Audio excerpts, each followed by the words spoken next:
Hello dear students, welcome back to my class. बच्चों, आज हम साइंस क्लास 7 का चैप्टर 4 हीट का सेकंड पार्ट पढ़ेंगे।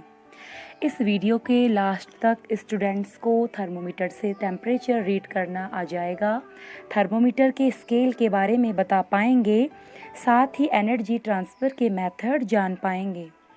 प्रीवियस वीडियो में हमने जाना कि थर्मोमीटर टेम्परेचर को मापता है, लेकिन कैसे? आइए जानते हैं। थर्मोमीटर के लोअर बल्ब में मरकरी मेटल भरा होता है। ये ठंडा और लिक्विड फॉर्म में भरा होता है। जैसे ही थर्मोमीटर को हम अपनी टंग के नीचे रखते हैं तो आपकी बॉडी की हीट थर्मोमीटर के मरकरी तक पहुंचती है।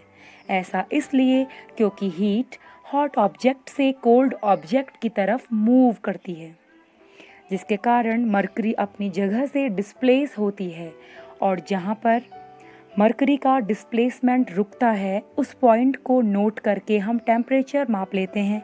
जैसे यहाँ पर 37 डिग्री सेल्सियस पर मरकरी रुक गया है तो टेम्परेचर 37 डिग्री सेल्सियस हुआ। टेम्परेचर को कई लोग डिग्री फ़ारेनहाइट में तो कई लोग केल्विन में मापते हैं और कई डिग्री सेल्सियस में मापते हैं। ये सब क्या हैं? ये सब टेम्परेचर को मापने की यूनिट्स हैं, लेकिन हमारे देश ने डिग्री सेल्सियस स्केल को अपनाया है, इसलिए हम डिग्री सेल्सियस में टेम्परेचर रीड करते हैं। बच्चों, कोई भी एनर्जी कभी ख़त्म नहीं होती, वो एक बॉडी से दूसरी बॉडी में ट्रांसफ़र होती रहती है। आइए हम जानते हैं कैसे हीट ट्रांसफ़र होती है। आपके घर में खाना बनाते समय चूल्हे में किसी पैन को रखने पर क्या होता है?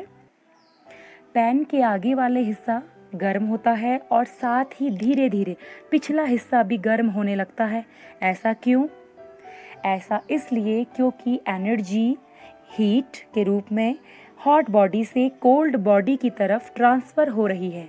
हीट के इस तरह से ट्रांसफ़र होने के मेथड को कंडक्शन कहते हैं। जब हम किसी बर्तन में पानी को गर्म करने रखते हैं तो क्या होता है? इस बर्तन में जो बर्नर रखा होता है, बर्नर की फ्लेम बर्तन के नीचे वाले हिस्से में होती है। इससे बर्तन की तली वाला पानी गर्म होता है और साथ ही धीरे धीरे पानी ऊपर तक पूरा गर्म हो जाता है। ऐसा इसलिए जब तली के पानी के मॉलिक्यूल गर्म होते हैं वो ऊपर उठकर दूसरी पोजीशन में चले जाते हैं और पानी के दूसरे ठंडे मॉलिक्यूल्स नीचे आ जाते हैं।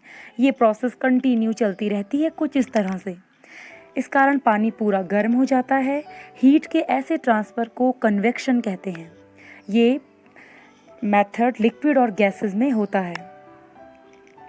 इन दोनों हीट ट्रांसफ़र मेथड में पर्टिकुलर मीडियम की ज़रूरत होती है। यहाँ पर मीडियम गैस हो सकता है, लिक्विड हो सकता है या कोई सॉलिड हो सकता है।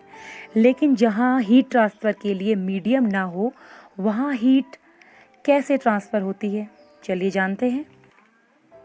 जैसे स्पेस में कोई मीडियम नहीं है, ऐसी कंडीशन में सन की हीट एनर्जी अर्थ तक कैसे पहुँचेगी, चलिए जानते हैं।